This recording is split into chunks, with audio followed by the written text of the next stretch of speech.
Hello and welcome to Virtuos. This time I will be creating a burrow worm. So first of all I took some aluminium foil and cut it into strips so that I started making the base form for the worm. I rolled it like this and tried out how it stands out, what's the stance I want it to be in.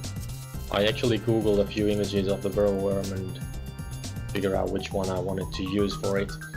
Just use the same amount of aluminium foil as small figure that you're going to be using for games you're going to be playing, depending if you want it to be like a large or huge monster. But most of the time in Dungeons and Dragons there are large enemies, so this might actually be enough. And also if you wanted to use some small giant snakes or whatever, you can use this model for it as well.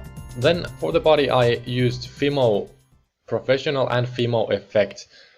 This is a polymer mass that you have to bake in the oven for about 30 minutes. So first I started just by taking pieces of the Fimo and pressing it in the stomach area of the worm. The Fimo Professional is a bit more sturdy than the other ones, so small details are better done with the Professional, but the Effect and the basic ones are actually good enough for most builds. If you start making some small 25mm figures yourself, then the Professional is the one to go for.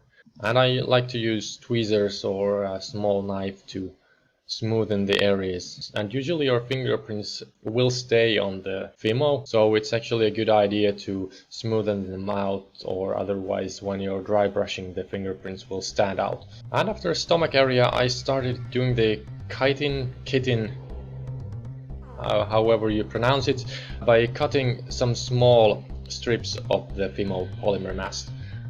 I'm placing them around like this, and I actually tweak the edge around a bit so that it's realistic.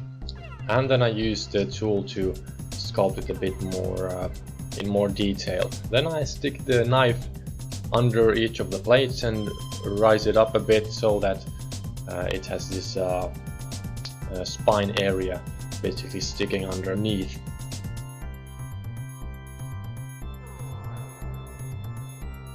At this point I found a base for it, which is a 40mm XPS foam base that I made a while back, and took some blue tack to place it on it.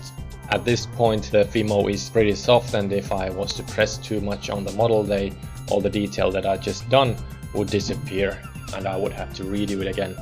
And that has happened to me a few times, so I learned from it. Next up is the face, and it doesn't really matter if it looks like a Pac-Man at this point, because most of the detail is going to be on the armor plates that I'm going to be placing on it, and from the teeth, etc. So I use the tool again to make it a bit more look like a dinosaur face.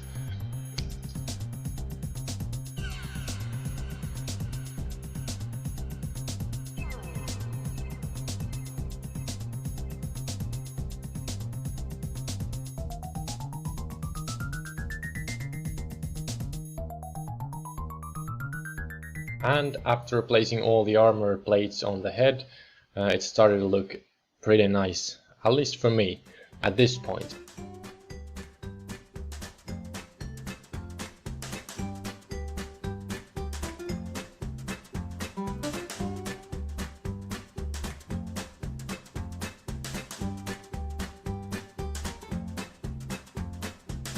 So after this I decided to bake it for about 15 minutes.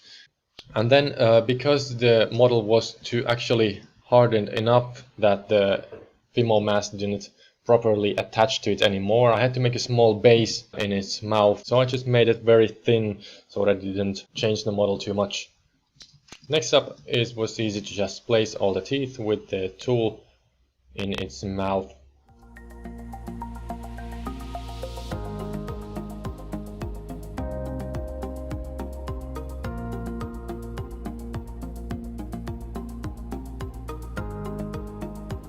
And I also used the knife to make kind of a gum area around the teeth.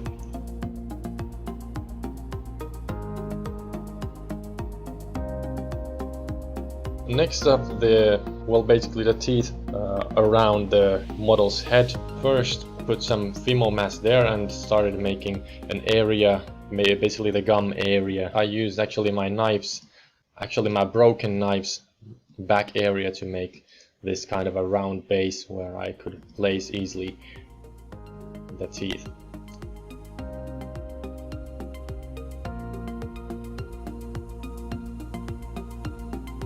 I decided to put 2 on each side of the face of the model.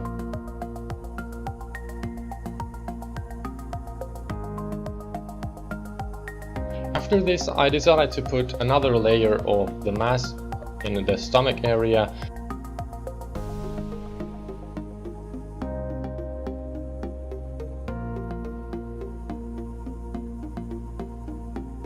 And I cut small pieces that I can place there, and this is basically the same step as with the big teeth and the teeth in its mouth.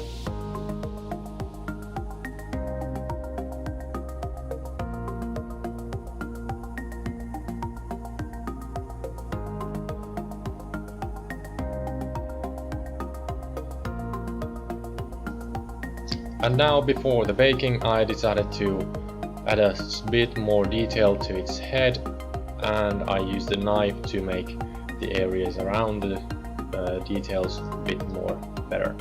Then in the oven again, and this time I decided to put it for 30 minutes in the oven, and after that the sculpt will be ready. In the meantime, I started doing the base, and usually what I use for the base is actually this air drying clay, which is a children's clay that they are supposed to be using, but it's actually pretty good for our hobby as well. But this time I just used the XPS foam bases that I've made, and I used the 40mm one. I put some PVA glue on it, and after that I poured some sand on it to make it look a bit better, not just the basic foam base. And this is what it looks like afterwards. I cut some bricks from XPS foam and placed around a couple dots of PVA glue, and also placed rocks or the bricks around it. Then I used this coarse rope that I found, cut it into small pieces, and used this as a grass or hay tufts that I can place on the miniature bases. And after about 30 minutes the sculpt was ready, and I decided to pour some PVA glue on the base and try to figure out which way I want this earthworm to be on it. And as it turned out, it was a bit too much leaned forward, so I decided to put some rocks under it. And at this point it doesn't really matter if the PVA glue stands out too much, it dries out transparent. Okay, in the next video we will be going through the paint job, and after that this miniature will be ready. Thank you for watching, and see you next time.